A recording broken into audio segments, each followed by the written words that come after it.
Hello and welcome to Ditching Hourly. I'm Jonathan Stark, and today I am joined by Jane Portman. Jane is the founder of UI Breakfast and userlist.io and the author of Your Productized Consulting Guide. Hey, Jane, welcome to the show. Hi, Jonathan. Thrilled to be here. So can you tell folks a little bit about who you are and what you do? All right, so I'm a UI UX consultant by trade, and I wear multiple hats, the main ones probably being running the UI Breakfast website, which is a consulting and training for people who do web applications. So I help them design them myself, and I also provide resources such as books and other and articles. I also run a podcast, and I do write books from time to time. And this year, it was Your Productized Consulting Guide. Awesome. Well, we have talked about productized services on the show here before with guests and myself just on the soapbox. And I'm a huge fan. So maybe you could tell people a little bit about your take on it, because it seems to be a fairly loosely defined term. I talked to lots of different people who consider productized services to be different things, or, that's not a productized service, this is. So I'd love to get your definition of what you see as a productized service, and we could probably just go from there.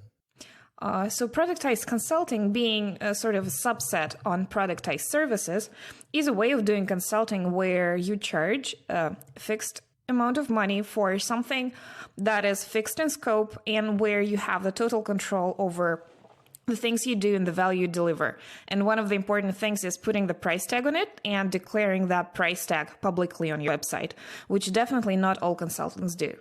I do. Good for you. That is a great practice. Yes. I obviously this show's about pricing, and I think the price is probably the most powerful and direct projector of value that someone can use in their marketing. So to put things on your website, even services, which is shocking to most customers and clients, that you would actually put a price. How could you put a price? You haven't even talked to me yet.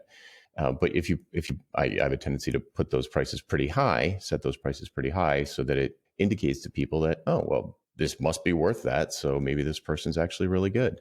So I find it to be a pretty powerful trust indicator. And it also makes deals really easy to close, because people already know how much it costs. So if they want to talk to you, then that price isn't going to be an issue. Absolutely. And it would be an indicator of unprofessional consultant to do, a fast quote without the discovery session. However, in productized consulting, you already know the large part of what you'll be doing with that person, even though you kind of reserve the right to scope it reasonably within your engagement. So it is not perceived as unprofessional, yet everyone knows how much they're going to exchange, which is a wonderful thing.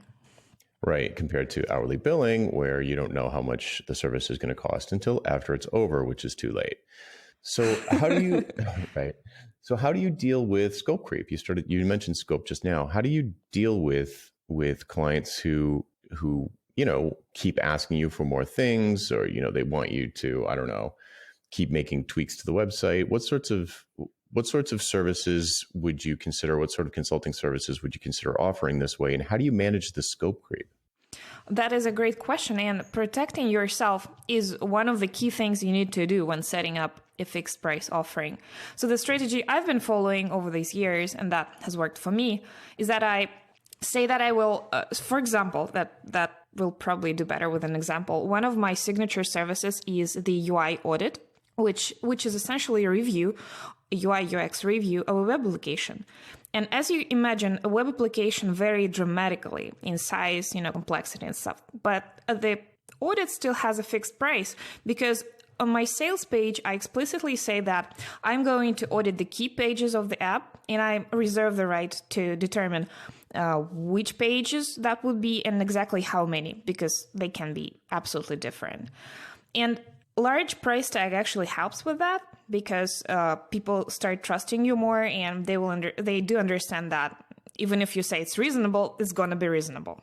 Right. It filters out people for whom you probably wouldn't have been a good fit in the first place. So it filters out the small fish, assuming you set a relatively high price.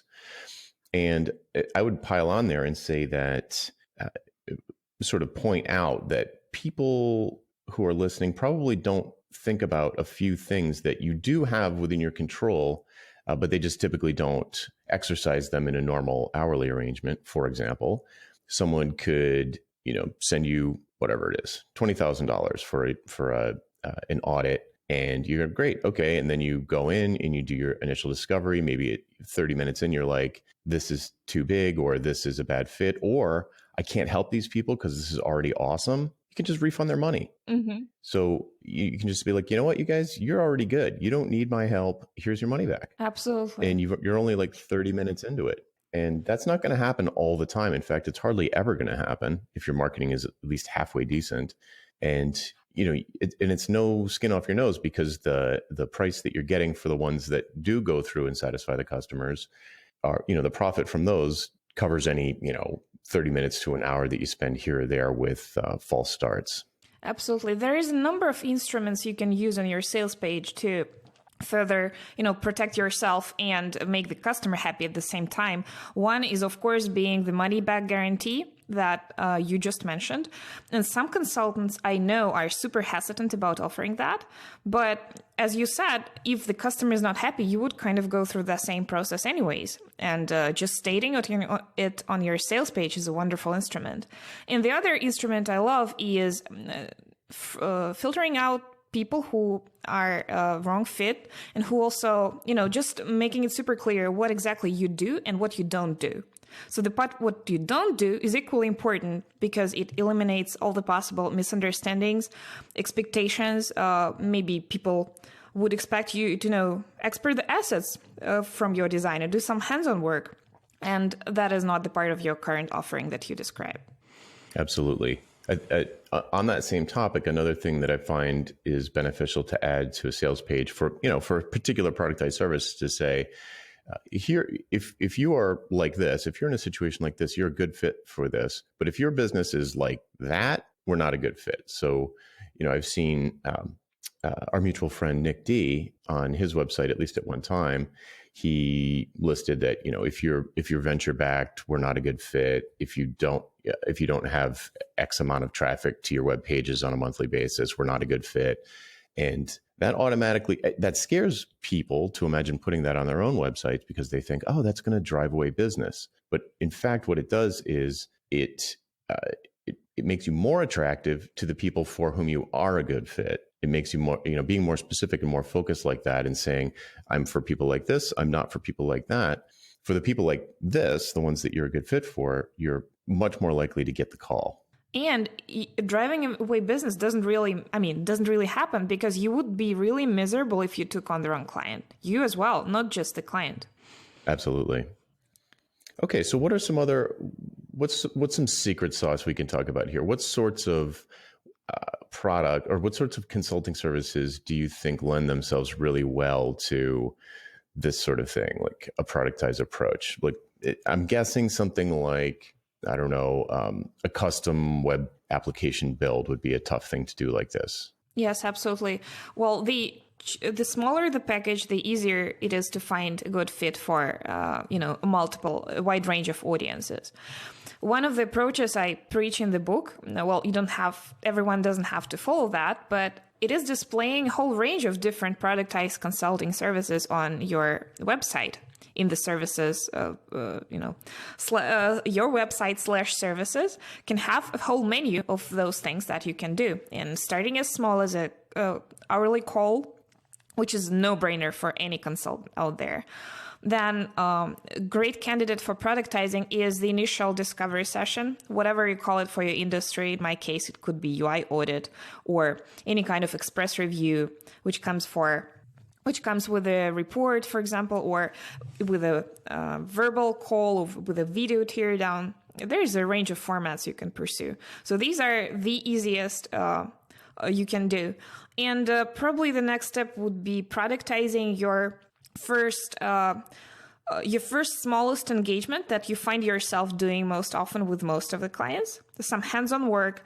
For example, I work with web applications, so more often than not, I will take about 2 days of work to just overhaul the basics of their web app with hands-on. So it would be pretty safe to put a price tag on that I'm actually planning to do that sometime in the near future. And this way, every new client that comes into the door will have a few packages that they can pursue in working with you. Excellent. So I'm curious, on a sales page or on your website in the services section, if somebody clicks through to look at, say, a UI audit, what's your call to action when they get there? Is it buy now? Is it apply to schedule a call? Is it, what do you have people do? And does it depend on the price tag? That is a wonderful question, because there is a range of calls to action you can use. And for smaller engagements, such as the calls, I've found particularly helpful to send them to my Calendly link first, so that they can see availability, see that this is actually real, and book it, and then send the payment link afterwards.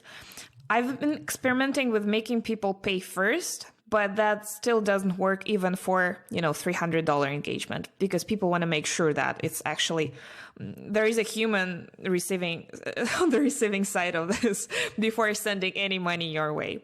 For larger engagements, I practice email me and tell me about your problems to get started. This is pretty free form. I know some people like Nick DeSabato and also Kurt Elster that we'll know. They swear by their amazing questionnaires. I used to do that, but somehow, since consulting isn't my only thing I do, I'm still keeping it kind of low touch and allow people to interact in the way they want. Because sometimes a strict form of the questionnaire drives people away, or disappoints me, because I see that people are not able to fill in the questionnaire well. And I really don't want to know that about people from day one. So it's totally up to you. There is a range of things you can do there.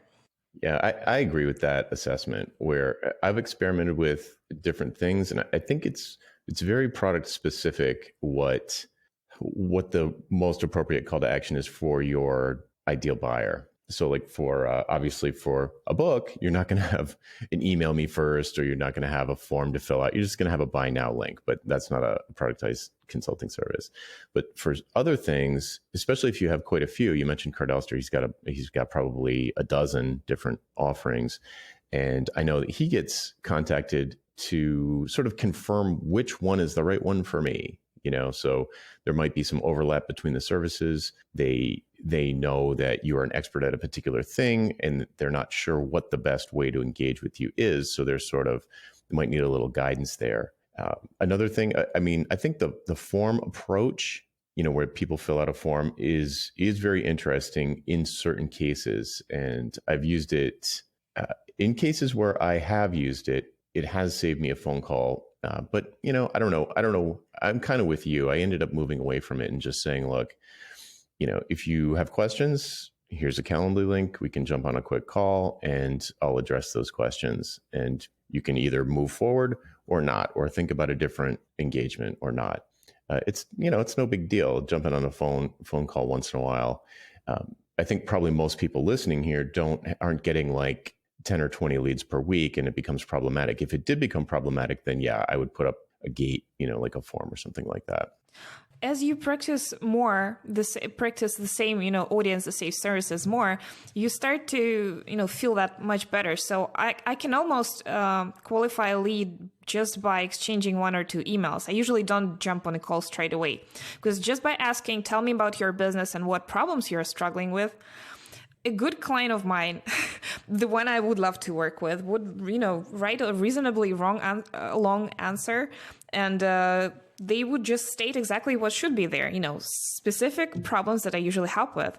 And if they fail to do that, that is a good indicating sign that something is going wrong and we're not going to be a good fit. Because people, when they struggle with something, they tend to be extremely talkative. They want to share. Yes, that is true. The thing that always gets me is where you say, oh, you ask a question like that, what can you tell me? And they'll answer and they'll send back a giant email that doesn't answer your question. Oh, really? That's a red flag. Right. Or they'll, well, it all started when I was born, and, write a book. Or they'll just reply like all caps, like, can't we just jump on a phone call? I don't want to type all this out. And it's like, okay.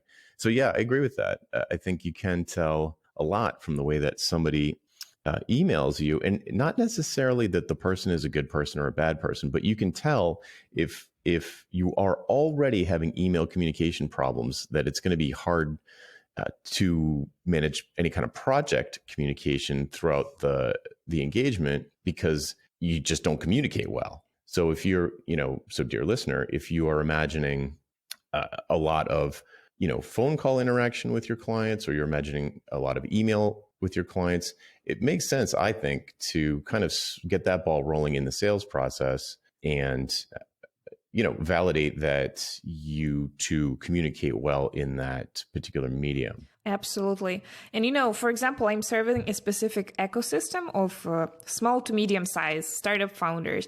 And we usually all go to the same conferences, and we have a very similar standard in communication, just the language and how we talk about things. Sometimes I get inquiries from people who are overly enterprisey in their language, and I know that they're probably not a good fit for my services because we come from different worlds.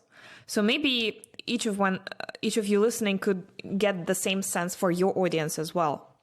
Mm-hmm. Right. Who's your tribe? Right. Seth Godin would say. Great. All right. Well, we're getting a little close to time. How can folks decide whether or not this is for them? How can they dip their toe in the water and experiment with productized consulting? What advice can you give? I know you talk a lot about value-based pricing over here in the podcast. And in my opinion, productized consulting is the easiest way forward to go ahead with value-based pricing, because you have, all the control in your hands to set up the price and the scope for every offering you have.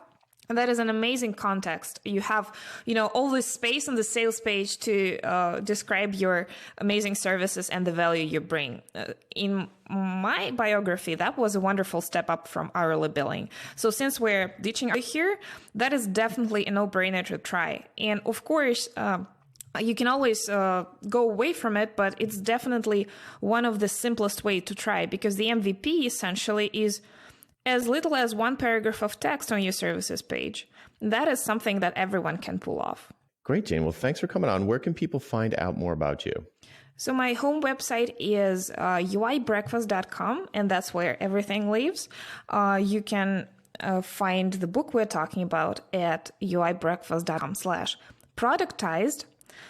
And I prepared a little discount for your listeners, Jonathan. It is special promo code DH20 to get 20% off any book package.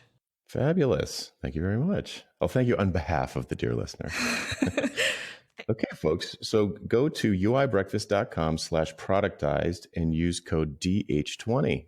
All right, Jane. Thanks very much for coming on. I was thrilled to participate. Thank you, Jonathan. All right, folks, that's it for this week. See you next time on Ditching Hourly. Hey, folks, just want to let you know that I recently upgraded my mentoring program to include 6 months of unlimited 24/7 access to my private Slack community. So in addition to unlimited email and phone calls, you can now ping me in Slack at your leisure. You can find out more at expensiveproblem.com/mentoring. Hope to see you there.